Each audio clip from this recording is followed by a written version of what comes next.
เฮาสิอยากประดับประดามันบ่เฮาสิอยากบำรุงมันบ่นะบางคนเนี่ยบ่ได้เด้บางคนต้องกินอาหารครบ5 หมู่ประคบประงมมันเพื่อให้ร่างกายมันแข็งแรงแต่สุดท้ายแล้วมันก็บ่ได้เหมือนเดิมคุณพ่อสิริสุดท้ายร่างกายมันก็เห็นเป็นว่าเป็นอนิจจังเป็นของบ่เที่ยงเป็นทุกขังที่บีบคั้นในธรรมชาติของเขาคนดูกายเขาจะดูในลักษณะนี้แหละนี่อธิบายในเรื่องของกายไว้สั้นๆก่อนเพราะว่าพอดีมีคำถามหลายเดี๋ยวอธิบายข้อที่2ดูการดูเวทนาการดูเวทนาเนี่ยมันช่วยให้อย่างนะมันช่วยให้เห็นว่าความสุขก็ดีความทุกข์ก็ดีที่มันกำลังปรากฏในกายเนี่ยเฮาบ่สามารถค้นโทษมันได้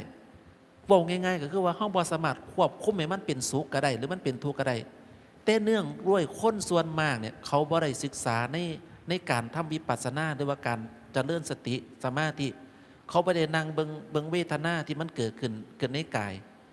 เมื่อกายมันมีความทุกข์เกิดขึ้นปุ๊บคนเฮาสิดิ้นหาความสุขเลยก็ยกตัวอย่างเนี่ยเหมือนกับร่างกายมันถือไอ้แสงแดดฮ้อนบ่ฮ้อนปุ๊บเฮาเศร้าหาหยังเศร้าหาพัดลมแม่นบ่นะเพื่อหยังเพื่อจะมาบำบัดทุกข์ที่เกิดจากทุกขเวทนาคือความร้อนนั่นเนี่ยจิตของคนเฮามันจะเป็นจังซี่นะถ้าเป็นนักปฏิบัติเนี่ยเขาสิเบิ่งสิ่งที่มันกระทบว่าร้อนก็ดีเย็นก็ดีมันกระทบกายเนี่ยเขาสิฝึกสติในการดูเวทนาเอาเวทนาว่าเมื่อก่อนนี่มันร้อนนะเอาเวลาถือพัดลมแล้วทำไมมันเย็นเมื่อมันเย็นแล้วเขาก็ดูมากับจิตได้บ่เนี่ยอย่าฝ่าวงงเด้อพ่อใหญ่หลีอาจารย์กำลังอธิบายเป็นภาษาธรรมเนาะคุณแม่ลำดวนเนาะคือเวลามันมากระทบปั๊บเนี่ยเขาสิเบิ่งความรู้สึกอาจารย์เคยสังเกตว่าเมื่อก่อนเนี่ยได้ไปเปิดโลกกว้างเนาะเคยไปทำเอราวัณเนี่ยอยู่เมืองเลยมันโมเมนต์ทำแคบๆคือจังอันนี้เด้การแม่นอาจารย์มีเวลาอาจารย์อยากจะจัดธรรมสัญจรในเบิ่งอยู่นะมันเป็นธรรมมันจุคนได้เป็นพันพุ่นนะมันเป็นคำเลิกเข้าไปมืดสนิทเลยต้องไต่ไฟนะมันเป็นสถานที่ที่ว่าท่องเที่ยวเดินไปทั้งผู้นะอาจารย์ได้คิดว่าอาจารย์ก็ได้ไปนั่งกับดีโดนะไปนั่งอยู่เงียบๆอยู่ในธรรมมันเย็นนะธรรมมันเย็นมันมีเวทนาคือความเย็นแล้วมันมืดเขาเรียกว่าธรรมอีกอย่างก็นอธรรมนั่งผมหอมเพิ่นเป็นนั่งภาวนาเนี่ยมันเป็นธรรมนะเลิกๆนะผู้ใดเคยไปยั่งนะคุณพ่อเคยไปยั่งทำเอราวัณอยู่เมืองเลยยั่งเนาะคันมีเวลากะเคยเห็นบ่แม่นบ่คุณแม่ชี้ดำดอนเคยไปเนาะลึกเนาะมันเป็นมันเข้าไปลึกๆนะโยมนะอาจารย์เข้าไปนั่งโอ้อาจารย์ก็ไปนั่งเบิ่งเวทนาโอ้มีหนาละแม่ครูบาอาจารย์ที่เพิ่นสามารถกำหนดดูเวทนาได้เนี่ยนะเวลาร่างกายมันเย็นปุ๊บเนี่ยมันสิดิ่งเข้ามาหาจิตเฮาเลยจิตเฮามันสิเสพเวทนาทำความรู้สึกว่ามีเล่าในความรู้สึกนั้นบ่จิตมีความพอใจในขณะนั้นบ่มันสิเบิ่งใจเป็นหลักเด้จิตเนี่ยกับเวทนาเนี่ยมันสิตามคู่กันจิตก็คือตัวรู้เหมือนที่คุณพ่อสิริอ่านนั่นแหละตัวรู้ก็คือจิตเมื่อมันไปเสพเวทนาปุ๊บมันสิเบิ่งการกระทบของเฮาว่าวันไหวบ่รู้สึกจังใดพอคนส่วนมากเนี่ยมันสิตามหาเวทนาคือสุขเวทนามันแสวงหาแต่ความสุขแต่เมื่อมันเจอความทุกข์มันสิบ่เอาแต่คุณพ่อสิริฟังอาจารย์ดีๆนะการดูเวทนาเนี่ยมันสิได้เปรียบตอนคนใกล้ตายเด้อสิบอกให้เด้อ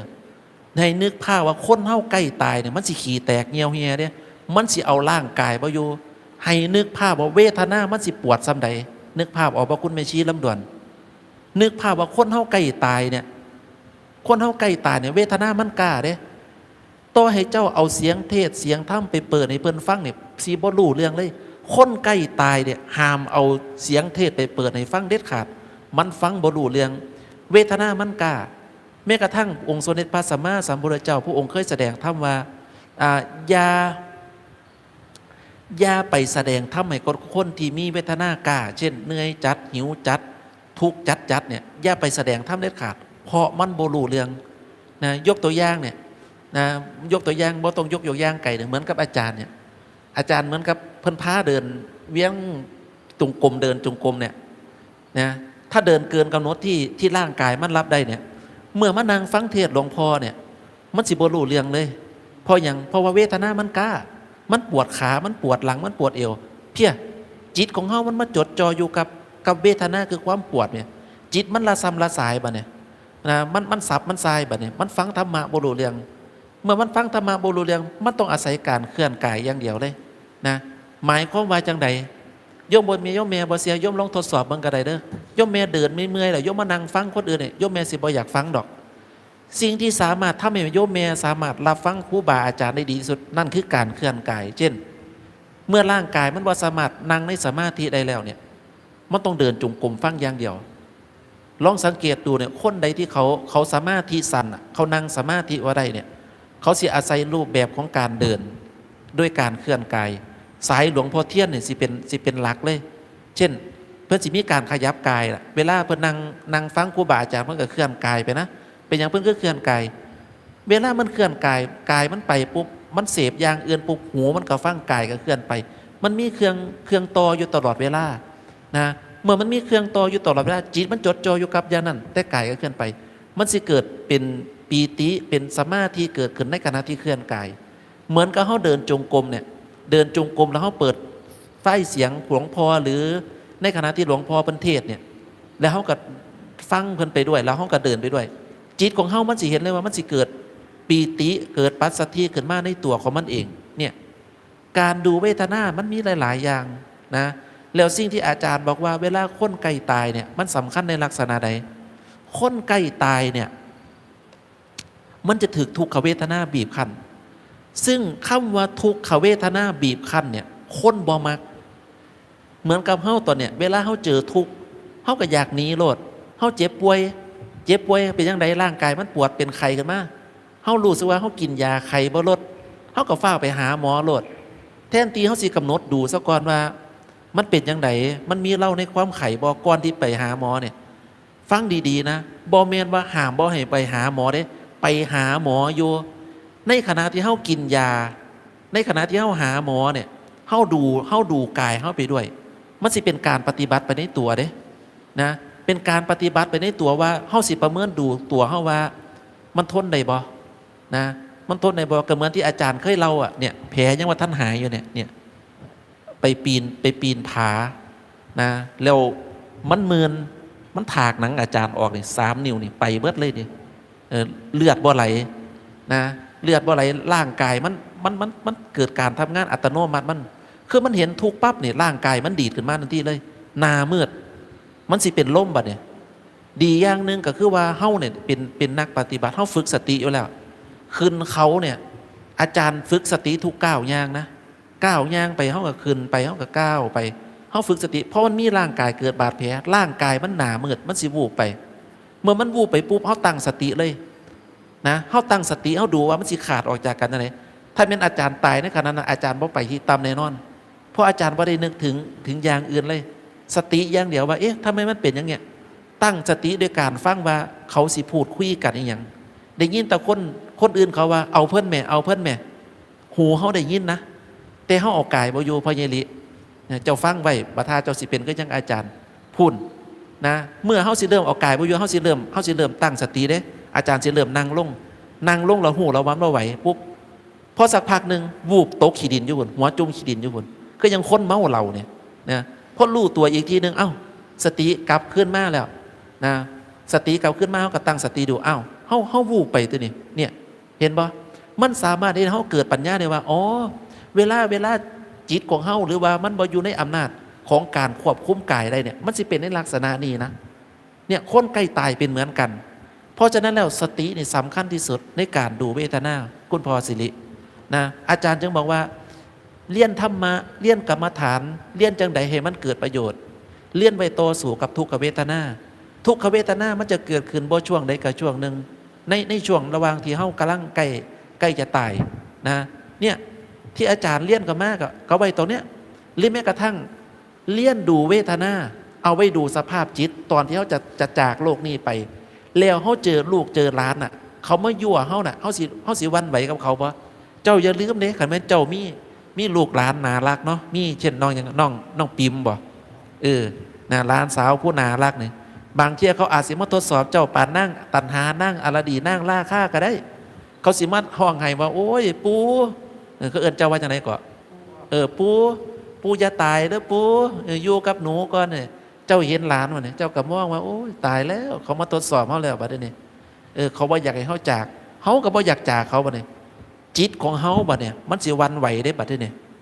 มันจะเกิดอาการหวั่นไหวในอารมณ์นั้นๆเขาเรียกว่าจิตมันจะเกิดอาการหลงยึดและบ่อยากจากนะพอมันเกิดความกลัวว่าถ้าตายไปแล้วเนี่ยสิบ่ได้เห็นกันอีกแต่ถ้าเกิดเฮาไปฟังธรรมพระพุทธเจ้าน่ะ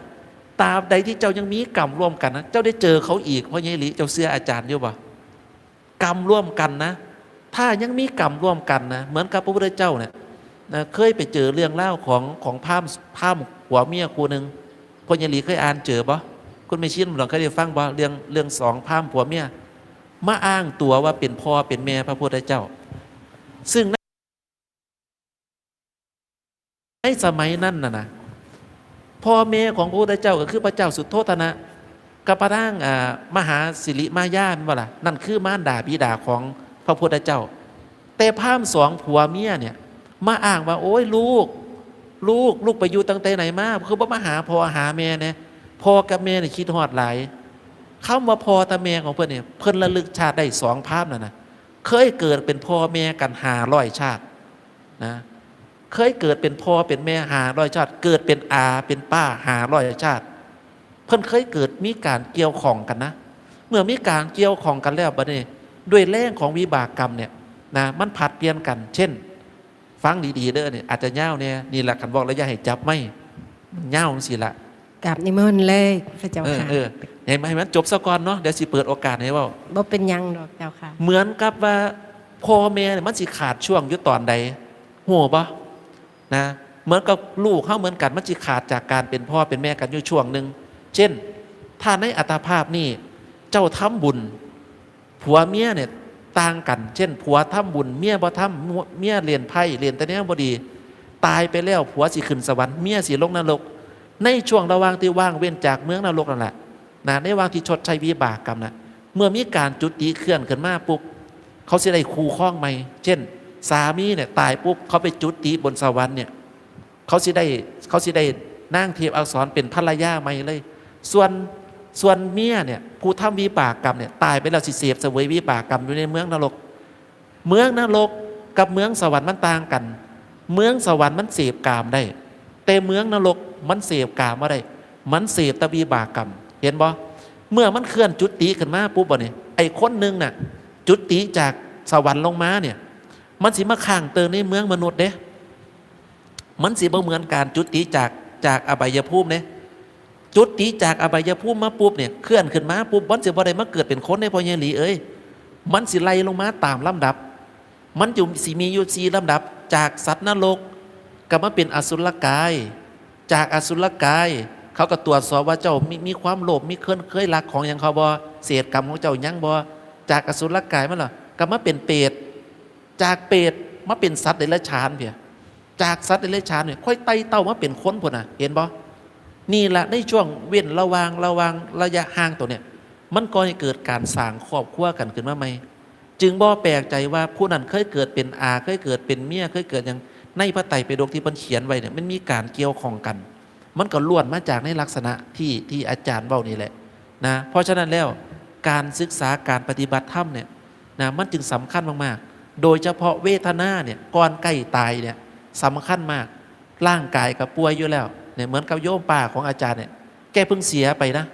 แล้วเสียเนี่ยนะอาจารย์ก็ได้สักแค่อนิจจาแกไปนอนหลับซื่อๆนี่นะแกตายตอน10 โมงเขากระทายเปิดไล่เนาะมันสามารถเห็นหน้าตาได้ว่าคนไก่ตายไหนแกก็นอนไปซื่ออาจารย์ก็โอ้ยอนิจจาวัฏสังขาราเนาะมันมันบ่สามารถทนอยู่ได้แล้วลูกหลานกันเล่นละครกันในห้องให้บัดนี้ให้บ่อยากให้แม่ตาย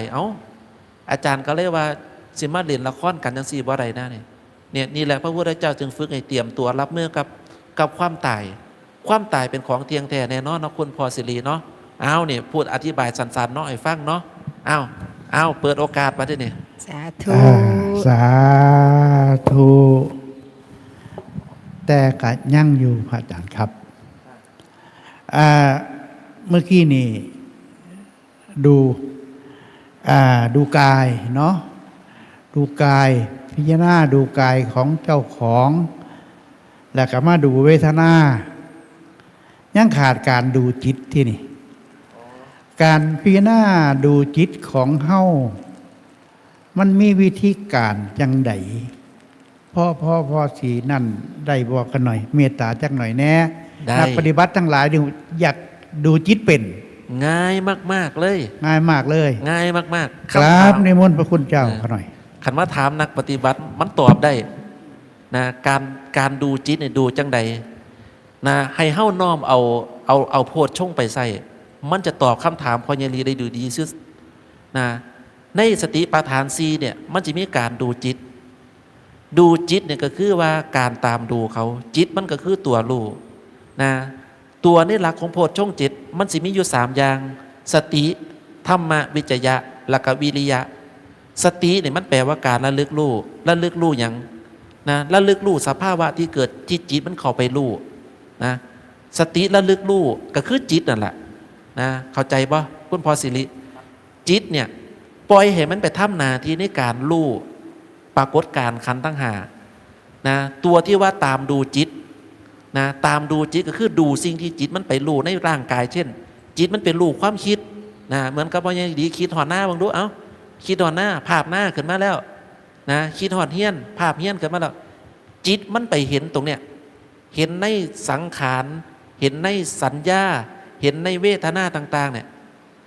จิตมันเข้าไปรู้ตรงนี้เราเพิ่นใส่คำว่าตามเบิ่งมันเหมือนกับห้อนั่งอยู่ซื่อเนี่ยเหมือนกับอาจารย์บอกพอดีอยากทดสอบเบิ่งก็ได้มันสิเป็นจริงมันที่อาจารย์พูดบ่เหมือนกับอาจารย์ว่าเอาตามทุกคนนะดูจิตดูปั๊บบ่ต้องเฮ็ดอีหยังนะเหมือนที่หลวงพ่อไม่ต้องทำอะไรนะเฮาห้ามจิตบ่ฟังดอกมันเผลอแป๊บเดียวมันสิแล้วมันสิไปคิดเดี๋ยวมันก็ไปเบิ่งอดีตเดี๋ยวมันก็คิดอยากทำนั่นนี่คือสิ่งที่มันกำลังปรุงแต่งขึ้นมาในจิตนั่นแหละนะนั่นแหละคือจิตเพิ่นให้ไปตามดูมันการดูจิตก็คือดูสิ่งที่มันเข้าไปรับรู้ว่ามันไปรับรู้เรื่องอย่างในขันธ์ทั้งห้าเนี่ยขันธ์ทั้งห้ามันบ่เคยหยุดนิ่งนะเพราะขันธ์ทั้งห้าเนี่ยมันทำงานอยู่ตลอดเวลาบ่ด้านใดก็ด้านหนึ่งนะเช่นมันอาจจะเผลอไปคิดก็ได้เหมือนกับเจ้านั่งตอนเนี่ยนั่งปั๊บมันคือปวดหลังเนี่ยนะมันเป็นรู้แล้วเด้รู้เวทนาคือการปวดหลังเนี่ยนี่คือจิตมันรู้แล้วการดูจิตก็คือการกระตามไปดูเขาโดยไส้ลักเข้ามาตามดูเนี่ยโมเมนต์ไปคิดก้อนเขาเด้โมเมนต์ว่าเนี่ยเหมือนกับเขาสิตามเบิ้งลมหายใจนะเหมือนกับเขานั่งเบิ้งลมหายใจเนี่ยนั่งเบิ้งลมหายใจเข้าหายใจออกเบิ้งลมอยู่ดีๆมันแวบไปคิดอย่างอื่นเห็นปะเมื่อมันแวบไปคิดอย่างอื่นเขารู้ตัวแล้วว่ามันไปคิดแล้วนะการที่ว่ามันไปคิดนั่นแหละคือจิตเขารู้แล้วว่าจิตมันคิดนะเมื่อรู้ว่าจิตมันคิดได้จังไดก็บ่ต้องเฮ็ดอีหยังมันปล่อยให้มันทำงานไปพระพุทธเจ้าจึงใช้ว่าตามเบิ่งมันไปตามเบิ่งมันไปตามดูมันไปเรื่อยเมื่อตามเบิ่งตามดูมันไปเรื่อยมันสิเกิดปัญญาว่าอ๋อมันเป็นรู้แล้วมันกระดับมันเป็นรู้แล้วมันกระดับการดูจิตเนี่ยเพิ่นจะว่าจิตนี่ก็สักแต่ว่าจิตบ่แม่นตัวบ่แม่นตนมันรู้แล้วมันดับเท่านั้นการดูจิตเนี่ยต้องใส่คำว่าถ้าอาศัยแบบคุณแม่ลำดวนนะที่มันเพิ่นใส่ดูนะจอบเบิ่งแม่นบ่ตัวเดียวกันธรรมวิจยะกับตัวจอบเบิ่งเนี่ยใส่เดียวกันเงียบอย่าปากอาจารย์ใส่คำว่าซ้อมเบิ่งของคุณแม่ชีลำดวนใส่คำว่าจอบเบิ่งเงียบแล้วจอบเบิ่งมันก็จะเอาสิไปดักจับผู้ร้ายเนี่ยอย่าปาก อย่าปากเวลาสิจับเบิ่งกิเลสในใจเจ้าของนะอย่าคิดอีหยังอย่าอยากอีหยังซ้อมเบิ่งมันโลดจอบเบิ่งมันโลดสักพักหนึ่งมันสิแวบไปโลดเนี่ยฟังเทศหลวงพ่ออยู่ดีๆมันสิเกิดบางเทีมันก็เกิดความเบื่อหน่ายโอ้เริ่มสิบ่รู้เรื่องแล้วมันรู้แล้วเด้เนี่ยจอบเบิ่งมันการทำงานของมันสิทำงานเนี่ยเอาเห็นเลยว่าปรากฏการณ์ขันธ์ทั้งห้าเนี่ยเขาจะออกมาในลักษณะไหนนี่คือการตามดูจิตโดยการใส่หลักโพชฌงค์ในการเพ่งจิตนะธรรมวิจยะตามเบิ่งมันบ่ห้ามมันอุปมาเหมือนกับการเลี้ยงงัวน่ะเฮาเลี้ยงงัวเนี่ยบางคนที่เป็นคนที่บ่ฉลาดเพราะยายหลีนะ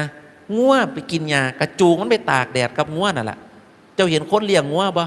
อยากให้งัวกินหญ้าแดดก็ร้อนๆจังซี่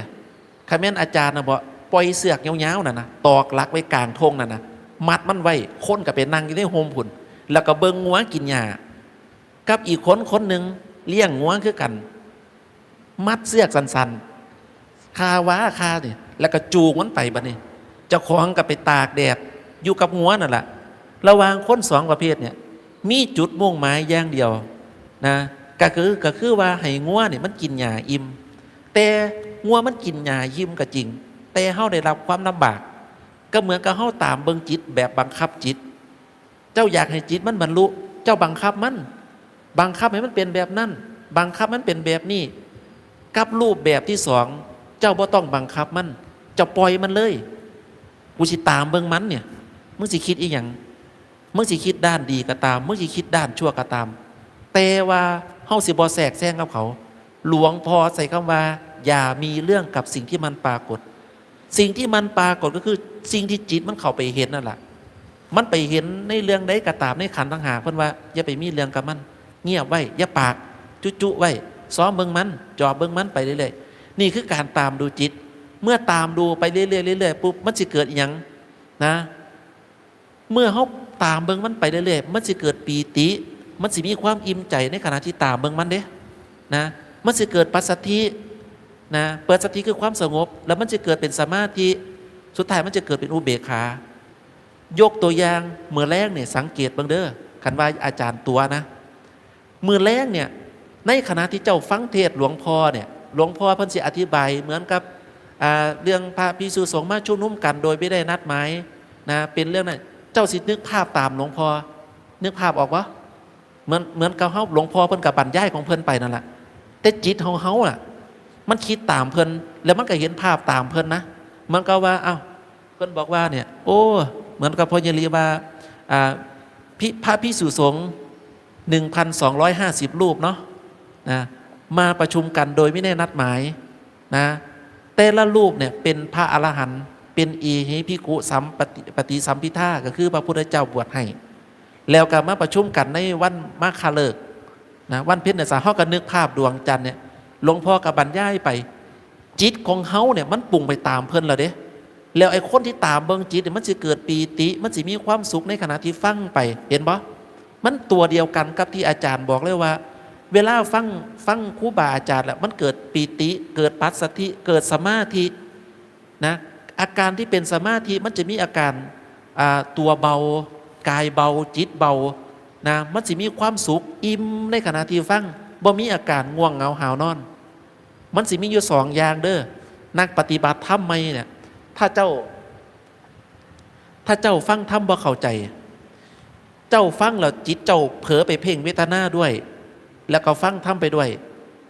มันสิบ่เกิดปีติ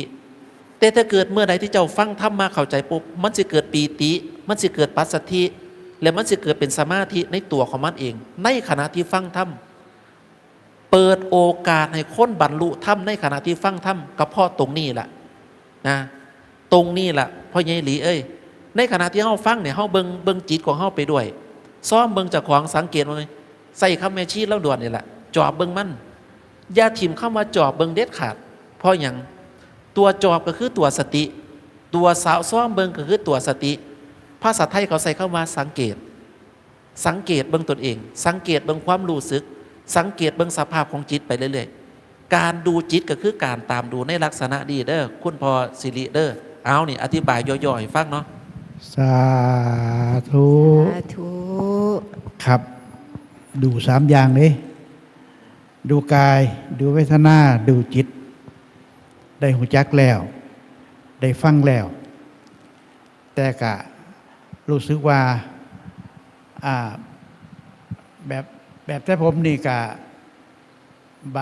บาลีกับ่ได้นั่นปันใดแค่หน่อยที่อธิบายมากก็ใช่โพชฌงค์7แม่นบ่ครับโพชฌงค์7เขาใช้ในการดูจิตดูรูปให้เฉยไว้นี่ครูบาอาจารย์เพิ่นว่าจังซั่นดูเฉยไว้บ่ไปเป็นปฏิปักษ์กับมันอีหยังประมาณนี้ดูแล้วก็เฉยไว้แล้วตรงที่เฉยไว้มันสิเกิดหยังต่อไปเขาหน่อยเอาต่อแน่ มันเกิดคำตอบมันก็ชัดเจนแล้วคันเจ้ายังมีความอยากอยู่เนี่ยมันสิบ่แม่นตัวเฉยเด้พ่อใหญ่หลี บ่ มันสิกลายเป็นตัณหาทันทีเลย โอ้ มันสิแปรเปลี่ยนจากที่ว่ามันเฉยเนี่ยมันสิมีความเฮาอยาก มันสิมีคนขึ้นมาเลย จากเข้ามาว่าง มันเฉยมันเงียบของมันแล้วเนี่ย ถ้ามันมีคนสงสัยปั๊บเนี่ย มันสิบ่แม่นเฉยแล้ว มันสิกลายเป็นตัณหาขึ้นมาทันทีเลย เมื่อเป็นตัณหาปุ๊บมันสิดิ้นไป มันสิดิ้นไปด้วยความอยากรู้อยากเห็นอยากเข้าใจในสภาวะนั้น แต่สำหรับคนที่ถึงสภาวะมันว่างเฉยแล้ว เขาสิบ่มีทางไปต่อเลย เพราะว่ามันอีหยังมันผุดขึ้นมาเขาก็บ่สนใจเราไงมันก็เจ้ามาขายของเสียก็ยังคนมาขายลอตเตอรี่ให้อาจารย์นั่นเนี่ยเอาว่าลอตเตอรี่เนี่ยเมื่อไปปีนผู้กระดึงเนาะไอ้เฮาก็เปลี่ยนพาปลาอาจารย์กันซ่อมเบิ่งเนาะมีจานเก่งมีจานกึมมีอาจารย์แล้วก็มีครูบามาโนดไปซีรูปนะก็มีคนมาขายลอตเตอรี่ให้อาจารย์นะเขาว่าเอาบ่ลอตเตอรี่อาจารย์ก็บวกมือบ่สนใจนะบ่เอาเขาก็มาถามอีกเอาบ่ไปถามอาจารย์ยังว่าไปถามมาอยู่ข้างกับบ่เขาพยายามนำเสนอนะสิ่งต่างๆปรากฏการณ์ที่ว่ามันว่างเฉยไปแล้วเนี่ยพยายามนำเสนอบ่แม่นว่ามันว่างเฉยมันบ่มีหยังขึ้นมาเด้บ่แม่นเฉยนี่มันมีแต่ขี้เป่ามีแต่อากาศบ่แม่นจังซั่นเด้พ่อใหญ่ลิเจ้าต้องเข้าใจคำว่าเฉยในที่นี้ก็คือว่าสิ่งที่ปรากฏในร่างกายเนี่ยมันพยายามนำเสนอบ่ว่าจะเป็นด้านเวทนาด้านอดีตที่เรียกว่าสัญญาด้านสังขารหรือคือการปรุงแต่งเนี่ยมันพยายามนำเสนอกันมาในให้จิตมันรับรู้เมื่อจิตมันไปรับรู้แล้วมันบ่สนใจนะรู้อยู่เข้าใจอยู่แต่บ่อยากบอกนั่นบ่อยากสนใจอ่ะท่านจึงใส่เข้ามาอุเบกขาซึ่งมันแปลคำว่าว่างเฉยเมื่อการว่างเฉยในลักษณะนี้เนี่ยนะก่อนที่มันจะว่างเฉยได้เนี่ยจิตมันจะต้องเป็นสมาธิเสียก่อนสมาธิเนี่ยหมายถึงอย่างเอาสมาธิเนี่ยมันบ่ได้หมายถึงการนั่งหลับตาเด้สมาธิเนี่ยเพิ่นหมายถึงอาการของจิตที่มันตั้งมั่นถามว่ามันตั้งมั่นจากหยังตั้งมั่นจากสิ่งที่มันนำเสนอในร่างกายเขาเนี่ยเข้าใจบ่นะมันตั้งมั่นมันมานำเสนอดุแล้วมันบ่หวั่นไหวน้ำเขาเนี่ยนะเจ้าสิระลึกอดีตขึ้นมาคอยก็รู้อยู่คอยก็บ่หวั่นไหวน้ำเจ้าสิเอาเวทนาขึ้นมาคอยก็รู้อยู่คอยก็บ่หวั่นไหวน้ำเจ้าเจ้าสิเอาเรื่องนั้นเรื่องนี้คอยก็รู้อยู่เหมือนกับหลวงพ่อว่ารู้อยู่เห็นอยู่แต่ไม่มีเรื่องคำว่าจิตที่มันตั้งอยู่มันบ่มีเรื่องกับสิ่งที่มันปรากฏนั่นแหละไอ้ตรงนี้แหละเมื่อมันตั้งมากๆเขาที่เกิดจากการเขาไปรับรู้เกิดกระจายไปเห็นเนี่ยมันจะกลายเป็นการอุเบกขาเพราะเกิดความเบื่อหน่ายมันบ่อยากสนใจแล้วบ่มีแรงที่จะมาแบบนำเสนอให้เขาสนใจได้แล้วนะเช่นเจ้าเขานำเสนอสิ่งบ่ดีให้เจ้านะเหมือนกับพ่อใหญ่ดีดูดยาสูบบ่เสร็จดูดบุหรี่บ่บุหรี่มีคนเอาบุหรี่มาให้เจ้าสนใจบ่เอาแน่นี่พ่อใหญ่ดีบุหรี่ได้นี่ยี่ห้อดีได้นี่ก็เจ้าก็บ่ดูดเอาโลดนี่เอาให้เอาโลดนี่ซื้อมาตั้งแพงได้นี่เจ้าก็บอกว่าบ่เอาบ่ดูดเอามาดูเจ้าก็หยิบมาเจ้าก็ฟาดทิ้งขอป้ามันนี่นั่นก็เหมือนกับเจ้าคนเอาบุหรี่ให้เจ้าล่ำค้านเจ้าก็หยิบบุหรี่มาเจ้ารับไปแล้วบุหรี่นะแต่เจ้าบ่สนใจบุหรี่เจ้าก็ฟาดทิ้งขอป้าเนี่ยเหมือนกันกับสิ่งที่มันปรากฏในร่างกายของเฮามันพยายามนำเสนอครูบาอาจารย์เพิ่นปฏิบัติไปเรื่อยๆเนี่ยนะที่เพิ่นใส่คำว่ามีปัสสนากับสมถะมันสิต่างกันอยู่ตรงเนี้ยสมถะมันเกิดจากการกดการข่มการตัดอารมณ์ออกให้มันเกิดปีติให้มันเกิดสมาธิให้มันเกิดความสุขที่เกิดจากการนั่งตัดอารมณ์ออกแต่วิปัสสนาเนี่ยมันบ่เกิดจากการข่มแต่มันเป็นการปล่อยเลยมันสิปล่อยให้สิ่งต่างๆเนี่ยเกิดขึ้นกับในร่างกายแต่มันสิอาศัยการดูการแยกการสอดส่องแล้วก็ปล่อยให้เขาทำงานไปแล้วก็กองเอาว่ามันมีคนมันมีสัตว์มันมีอย่างใดได้จริงแล้วนี่บ่นี่คือวิปัสสนาจึงแปลว่าการทำให้แจ้งในกองของสังขารการทำให้แจ้งในกองของสังขารท่านเรียกว่าปัญญานั่นเองนี่ชัดเนาะ ชัดครับ ขันยังว่าชัดถามมาอีกสิอธิบายไหม สาธุครับ สาธุ ขอดำเนินการต่อไปผู้ที่เป็นพิธีกรร่วมกัน ที่ยังบ่ได้บอกยังเลยก็คือแม่ชีลำดวน เพราะฉะนั้นแล้วช่วงนี้ขอเชิญแม่ชีลำดวนสิเว้าหรือสิถามในเรื่องที่ผมว่ามานี่เอียงก็ได้ เอาเปิดตัวจักหน่อยเชิญครับคุณแม่ครับ ค่ะขอบคุณค่ะคุณพ่อขอโอกาสพระอาจารย์เจ้าค่ะขน้อยกะสิให้ไปเล่าไปว่าเอียงเป็นหลักการหลายกับบ่ได้รถเที่ยวบ่แต่เรื่องของเจ้าของสู่หมู่ฟังลังเทือกะโอ้ยเฮาคือสิเว้าเกี่ยวไปเกี่ยวมาแต่ของเจ้าของแต่มันเว้าบ่ได้เด้คันเฮาบ่เห็นนี่บ่กล้าเว้าได้แม่นบ่พระอาจารย์ขน้อยขอเสริมพระอาจารย์ในคณะที่ว่าเห็นตอนที่พระอาจารย์ไปมืนอยู่ภูกระดึงขณะก็ได้ซิมเมืองแล้วผ่านเรื่องผ่านมาได้3 เดือนแล้ว คือลักษณะสิไปเก็บผักยอดผักอยู่ข้างห้วย ตั้งสติดีในขณะที่เห็นคุณประโยชน์ในสติมันจะเชื่อมไปตอนที่พระอาจารย์ว่ามันสิซอยได้เฮาเวลาเฮาสิตาย อันนี้ก็ขอยืนยันคันแม่นขน้อยเฮ็ดได้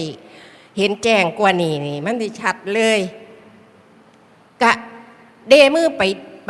ปเด็ดพ่อเด็ดแล้วเฮาสิบ่มื่นลงนี่บ่มันก็ภาวนาไปมื่นไปมื่นมามันละมีซีเมนต์ที่มันเป็นแผ่นในชั่วระยะที่เฮามื่นลงไปหันก็มีสติล้มลงไปแล้วแขนมันไปเกี่ยวอยู่ข้างบนอันนี้รุดโบกเลยค่ะหน่อยบาดนี้ก็นึกแล้วว่าถ้าบ่หักกับต้องพิการแน่นอนครั้งแรกในชีวิตบ่เคยเป็นแบบนี้มันต้องเป็นนักแล้วจิตมันเราอยากหัวว่าล่มจนได้เนาะว่าซั่นในขณะที่จิตตัวหนึ่งเฮาสิเจาะเบิ่งใจเจ้าของส่วนหน้าที่เดียวขน้อยคิดได้3 เรื่องเลยแป๊บเดียวเลยคือพระอาจารย์เบานั่นล่ะมันสิเรื่องที่1ก็คิดว่าเฮานี่เบิดโอกาสแล้วที่สิไม่เฮ็ดสร้างคุณประโยชน์ในชีวิตนี้รับรองว่าเป็นผู้เฒ่าที่สิพิการแล้วซอยเหลือตัวเองบ่ได้แล้วมันเจ็บพร้อมแล้วก็อันที่2ไผน้อสิมาแทนสิมาเฮ็ดกับเขากับป่ายังห่วงเฮ็ดอาหารเลี้ยงถวายทานอย่างต่างๆสิ่งที่เฮาเคยเฮ็ดประจำมาอันที่3นึกไปถึงหน้าน้องผู้เพิ่นเคยอยู่นำเพิ่นสิได้มาบ่น้อ3 เรื่องนาทีเดียวปรากฏว่ามันไปดิ่งไปเลยก็เฮาตั้งสติได้ว่ามันอ๋อเลยว่าถ้าเฮาฝึกได้จริงๆแล้วมันก็จะเห็นอาการที่เฮาบ่ไปนำอีหยังเลยมันจะกลับเข้ามาอยู่ปล่อยว่างไปตามเรื่องมันเลยอันนี้ก็ยืนยันได้ว่าถ้าเฮาเฮ็ดได้ดีกว่านี้มันก็สิเป็นคือพระอาจารย์เว้าเบิดนี่เป็นเรื่องนึงที่ยืนยันได้ในที่เฮาประพฤติปฏิบัติมาตัวนี้แต่ย่องมาใส่ขน้อยนี่สิเป็นผู้แยกกายบ่ได้แต่ก็เรียนอยู่ขันหากับเว้าน้ำเพิ่นประจำสวดก็ได้อยู่ผมคนเล็บฟันหนังยังก็ได้แต่ว่าก็เฮ็ดน้ำเพิ่นแต่ว่าของขน้อยนี่บัดมันสิแยกได้ก็มาแยกบุญแยกบาปเด้พระอาจารย์แยกบาปแยกบุญออกไปแล้วมันก็สิแบ่งภาคแยกอันนี้ฝ่ายตัณหาอันนี้ฝ่ายทั้งธรรมอริยะเพิ่นว่าจิตเฮานี่อยากแบบใดถ้าสมมุติว่ามันอยากถ้ามันเป็นฮ้อนๆถ้ามันเป็นกังวลถ้ามันเป็นทุกข์คือพระอาจารย์เว้านี่มันสิฟ้าวตัดก็คือตัวนี้ขน้อยก็คือฝึกกายให้เห็นจิตเจ้าของจังสีหน้ามันออกมาสายนี้พระอาจารย์แล้วมันก็แต่สิ่งใหญ่ก็คือพระอาจารย์เบาเฮาตั้งเจตนาไว้สิเฮ็ดจังสี่สิไปแนวทางนี้ครูอาจารย์เทศมันก็เข้ามาจื้อบ่ได้แล้วก็มาธรรมะจอบเบิ่งนี่ล่ะก็เฮาก็มาถ้าบ่เฝ้าเบิ่งอาการนี่มันจะบ่รู้ว่าอาการใดเป็นตัณหาก็ไปจอบเบิ่งแล้วบาดนี้เวลาใดอยากตัณหาราคะแม่นบ่มันติดมันของกับไฟนี่เฮาก็แยกได้ละว่าบ่แม่นเวลาใดอันนี้อยากฉันทะอยากสร้างคุณงามความดีอันนี้อยากสายมักเพิ่นมันสิแยกแบบนี้ข้าน้อยสิแยกแบบนี้เลยบาดนี้มันก็จะเห็นอาการในเฮาสติปัฏฐาน4คือพระอาจารย์เว้านี่รูปเวทนาสัญญาสังขารวิญญาณนี่ข้าน้อยจอบเบิ่งหลายปีเด้ จิตของเฮานี่มันจะเวียนไปอยู่4อย่างนั่นจิตน่ะถ้ามันไปก่อตัวสัญญามันก็ไหลมาเลือดลวดในความรู้สึกมันเห็นภาพนะถ้ามันเกาะเบิ่งสังขารกับการคิดของเฮานี่เองว่าซั่นมันบ่ฮู้จักสังขารตั้งที่แท้มันก็คิดกันหยังเฮาก็ใส่เวลาเปรียบเทียบจอบเบิ่งคำว่าซั่นมันบ่ยอมมันบ่ว่างมันก็ไปคล้องอยู่หั่นฝึกไปหลายฝ่าหลายปีนี่จนมันรู้เท่าทันระดับหนึ่งแล้วก็ฝึกมาจนมองบ่เชื่อพี่เห็นมองบ่เชื่อพี่บ่เชื่อว่ามันสิมีความสุขอีหยังบ่เชื่อว่ามันสิเป็นจังสั่นจังซี่เพราะถูกหลอกนะบ้านนี่ก็เปรียบเหมือนโลภโกรธหลงหรือว่าตัณหา3นี่คือกันกับเรือโจรนี่บ่ให้มันมาจอดเลยอันเฮาขาดสติเวลาใดมันเข้ามาแล้วเรียบร้อยแล้วค่ะบางเทื่อก็น้ำตาผ่าหน่วยแล้วทุกข์แล้วยังสีหน้ายังสามารถแล้วก็มารู้ที่หลังไปหลายๆอย่างฮู้อยู่ว่ามันเป็นหยังอยู่หั่นแต่ว่ามาสรุปแล้วเป็นหยังจังว่างบ่ได้ทั้งที่ฟังนี่ฮู้แล้วว่ามันต้องบ่เอาบ่ได้บ่ไปนำบ่ได้แต่ว่ามารู้ที่หลังอีกนานๆมานั่นภาวนามานั่น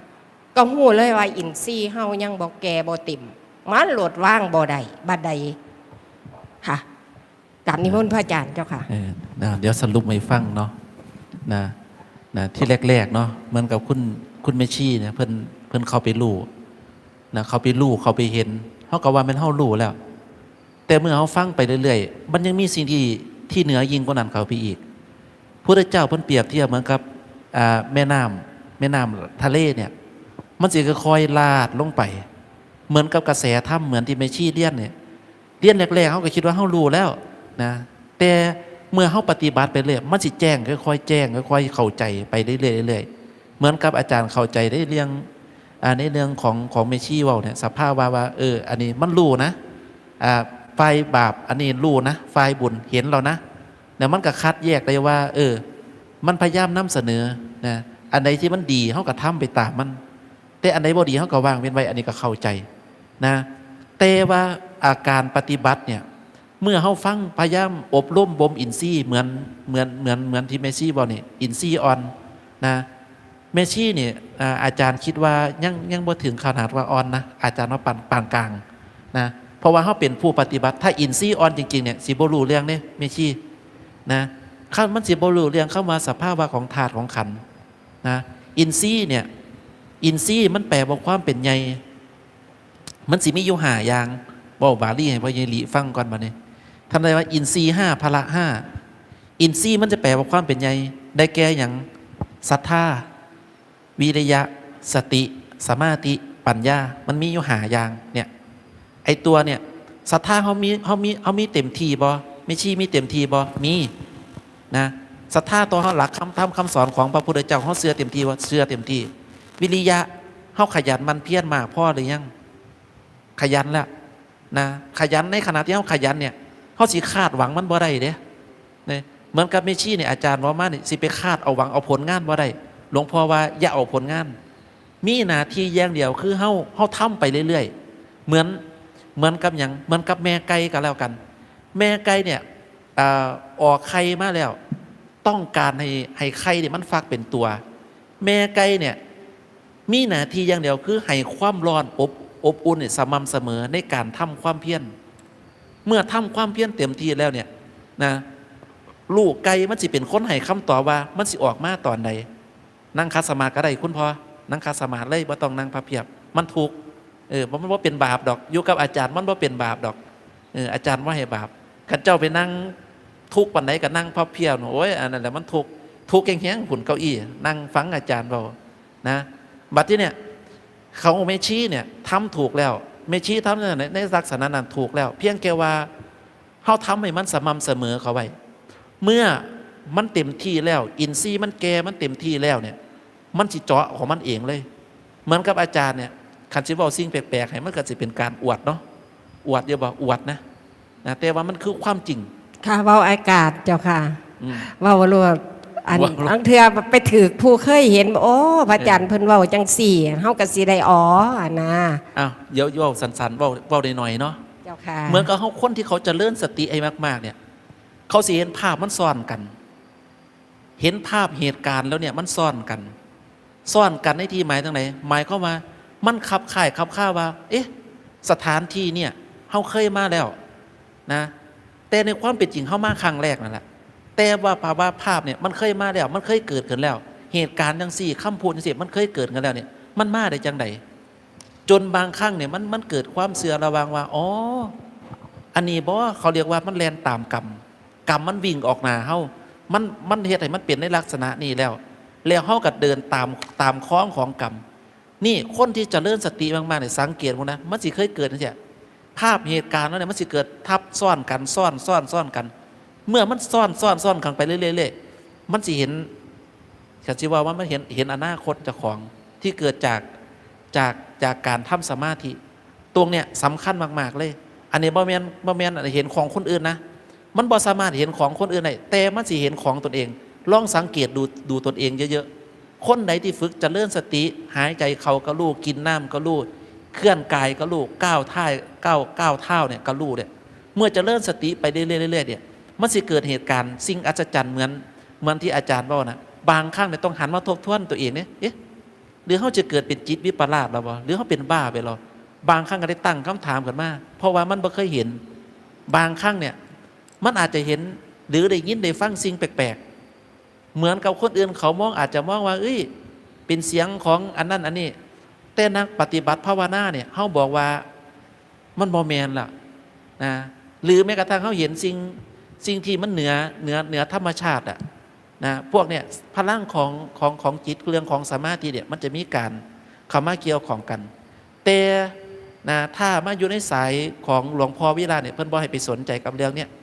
แต่อาจารย์บอกเรื่องฟังว่าอาการนั่นแหละจริงๆเขามันกำเนิดเกิดมันสามารถเกิดขึ้นได้นะเพราะว่ามันเกิดจากฌานเกิดจากสมาธิที่เกิดจากการปฏิบัติเขาจะต้องมีหลักในการยึดเหนี่ยวบ่ให้จิตเขาไปถลำลึกในสิ่งที่ปรากฏในสิ่งที่เห็นท่านใส่เข้าว่าถามว่าเห็นจริงมาเห็นจริงแต่สิ่งที่ถูกเห็นน่ะบ่จริงนะเหมือนกับเขาฝันนั่นแหละนี่แหละเพราะฉะนั้นให้พิจารณาดูเนาะเอาเดี๋ยววันนี้สิให้คนพอมีแนวถามบ่เอามาท่าปันกันเวลามันเหลือหน่อยเห็นว่ามันเหลืออีก30 นาทีมันสิเบิดครับผมขออนุญาตอันพระอาจารย์นะครับอันอาจจะเป็นกระบวนการการปฏิบัติอะไรนะครับอาจารย์แต่ว่าก็คือในผมเป็นวัยทำงานครับเนาะแล้วก็มีครอบครัวครับแล้วก็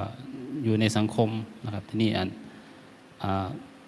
บางเทื่อผมก็มีความรู้สึกว่าเฮาโดดเดี่ยวครับเพราะว่าคนคือเฮามันมีบ่กี่คนนะครับ แล้วที่นี่บางเทื่อเฮาอยู่เขาก็ว่าเฮาแปลกเฮาเป็นคนแปลกครับตัวนี้นะครับแล้วก็เฮามาวัดเขาก็บ่มานะครับหมายถึงเขาชวนแม้แต่อยู่บ้านแม่บ้านคือกันนะครับเขาเจ้าก็ไปอีกอันหนึ่งเขาเบิ่งซีรีส์จีนเบิ่งหยังไปครับตัวนี้เขาก็หลงงมงายของเขาไปแต่ว่าผมก็ไม่ได้ว่าหยังครับตัวนี้อันคือคล้ายๆว่ารู้สึกว่ามันบ่มีกำลังใจเพราะว่ามันบ่มีคนที่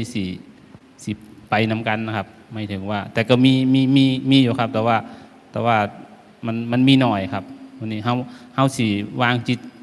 ใจจังใดแล้วก็ให้มีกำลังในการปฏิบัติต่อไปนะครับขอเรียนสอบถามอาจารย์ครับง่ายอันนี้ก็ง่ายคือกันถามอาจารย์เนี่ยง่ายเบิดเนาะพอเยลิเป่าปันน้ำไหลบนแล้วกันได้เว้าเนี่ยสบายมากคำถามของคุณพ่อเนี่ยคือว่าเมื่อเฮาเลือกชีวิตของการคล้องครูแล้วอย่าลืมว่าต่อให้เฮาเป็นสามีภรรยากันก็ตามแต่จิตมันคนละดวงสัมมาทิฏฐิความเห็นถูกมันต่างกันนะเหมือนกับคุณพ่อเนี่ยเริ่มมาทางพุทธเนี่ยแล้วก็เฮาศึกษาธรรมะเฮาแจ้งไปเลยจิตเฮาเริ่มเบื่อหน่ายเฮามีความอายชั่วกว่าบาปเฮาเชื่อในเรื่องของสัมปรายภพคือภพหน้าแต่คนอื่นที่เขายังมองบ่เห็นในลักษณะของคุณพ่อน่ะเช่นเขายังเบิ่งหนังยังเบิ่งนี่เขายังมีความเพลินอยู่นั่นทีความเพลินเขายังเต็มที่อยู่มันไปบดไปบังเฮ็ดให้เขามองบ่เห็นถ้าโยมพอไปดิ้น ย่อมพอสิถูกทันทีเลย มันสิทะเลาะกันทันทีเลยนะเขาอาจจะมองเฮาแปลกว่าเอ้าว่าแม่นเจ้าสิเป็นบ้าละติอยู่บ้านเจ้าคือใส่สุดเขาบ่เสียก็ลองเบิ่งนะลองเจ้าใส่สุดขาวอยู่เฮียนเบิ่งนี่เจ้าใส่จังเสียละมึงแม่นผัวข่อยเป็นบ้าแล้วนั่นส่วนไปเบิ่งหนังก็บ่ไปสวนไปเบิ่งหมอหลอกหมอล้ำสวนไปเที่ยวตรงนั้นตรงนี้ก็บ่อยากไปอยากอยู่แต่เฮียนอยากอยู่วัดผัวข่อยมันเป็นแปลกๆนะมันสิเริ่มแยกคนที่เป็นนักปฏิบัติเนี่ยมันสิเริ่มแยกออกระหว่างสองทางหนึ่งเนี่ยมันสิเป็นทางโลกุตระคือทางที่พ้นแล้วพ้นจากหยังพ้นจากกรรมไปเบิ่งเอาเลยนะในมรรคนะในทางที่พระเจ้าวางไว้ให้นะมันสิประกอบไปด้วย8 สายเลย8 อย่างเนี่ยสัมมาทิฏฐิคนใดที่ได้สัมมาทิฏฐิเนี่ยมันเริ่มเห็นทุกข์สังเกตบ่เห็นทุกข์เห็นเหตุให้เกิดทุกข์เห็นหนทางดับทุกข์ก็เหมือนกับโยมพ่อเนี่ยแหละเริ่มแล้วเห็นเราทุกข์เห็นหนทางดับทุกข์กันนี่มาบวชมาศึกษาจากครูบาอาจารย์นะแล้วก็หาวิธีการที่จะปฏิบัติเพื่อให้มันพ้นทุกข์แต่ภรรยาหรือว่าคนที่เขาหูจักเนี่ยเขาบ่เห็นทุกข์เมื่อเขาบ่เห็นทุกข์เขาก็ไปคว้าเอาเรื่องของกามารมณ์อารมณ์ใดที่มันจะมาบดมาบังมันจะทำให้จิตของเขามันมีความสุข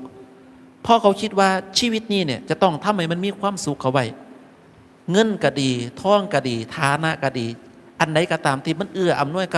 กับความสุขน่ะมันจะเกิดขึ้นนะลองบอกคุณพ่อลองไปตั้งคำถามด้วยเท่านะใส่คำนี้ได้ปะได้อยู่เนาะอายุหลายแล้วใส่คำว่าเท่ามันเป็นอาจารย์บอกกับโยมเนี่ยโยมเนี่ยไปบอกกับเมียโยมนะหรือว่าคนหัวจักนะเท่าอันคอยไปวัดป่าบ้านสังคุยอาจารย์เพิ่นเลยบอกจังซี่แม่ว่าซั่น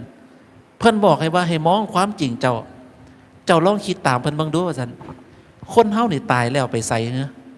หรือคนเฮาใกล้จะตายมันสิเป็นจังไดเท่าเจ้าคิดเบิ่งดูคันแม่นเจ้าตายแล้วเจ้าสิไปไสมันสิเป็นคำถามเดียวกันกับที่หลวงพ่อถามแสดงธรรมตอนที่ว่าเพิ่นโปรดองคุลิมานะเราหยุดแล้วเธอต่างหากที่ยังไม่หยุดคำถามเดียวมันสิหยุดจึกเลยเหมือนกับอาจารย์เนี่ยอาจารย์อยากภาวนานะอาจารย์สิบ่เฮ็ดคือยังโยมเนี่ยอาจารย์สิบ่ไปนั่งเบิ่งลมหายใจอาจารย์สิบ่ใส่ในการดูเวทนาอย่างต่างแต่อาจารย์สิยกจิตเข้าสู่วิปัสสนาทันทีเลยเหมือนกับเฮานอนเนี่ยอาจารย์เวลาสินอนนะสมมุติว่าเฮาตายคนตายสิเป็นจังไดวิญญาณสิออกจากร่างจังไดเกิดความกลัวกันมาบ่ตั้งคำถามเดียวกันมาปุ๊บมันสิอธิบายยาวเลยมั้ยจิตมันจะเกิดอาการความกลัวกันมาเกิดความหวาดวิตกเหมือนกับคุณแม่เพิ่นแขนเพิ่นลดนี่มันปุ่งข้าวเดียวมันปุ่งไปไกลเห็นบ่แม่ชีลำดวนมีประสบการณ์เนี่ยมันปุ่งมันคิด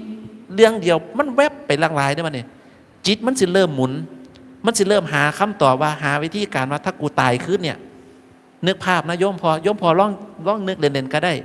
อยู่อันสางคุยเนี่ยนอนเนี่ยถ้ากูตายขึ้นเนี่ยสิเป็นยังไง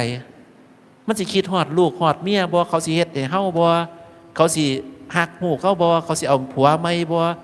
จิตมันจะเกิดอาการละซ้ำละสายในการนั้นเลยนะเมื่อจิตมันละซ้ำละสายปุ๊บเฮ็ดจังไดล่ะมันจะต้องหาวิธีการที่จะจัดการกับจิตนะเหมือนกับอาจารย์บ่แม่นว่าพระบ่ย่านตายได้โยมพอย่านคือกันนะแห่งคือจังอาจารย์เว้านั่นแหละอันพากันไปกลางเต้นนอนอยู่ทั้งภูทั้งฟ้าเลย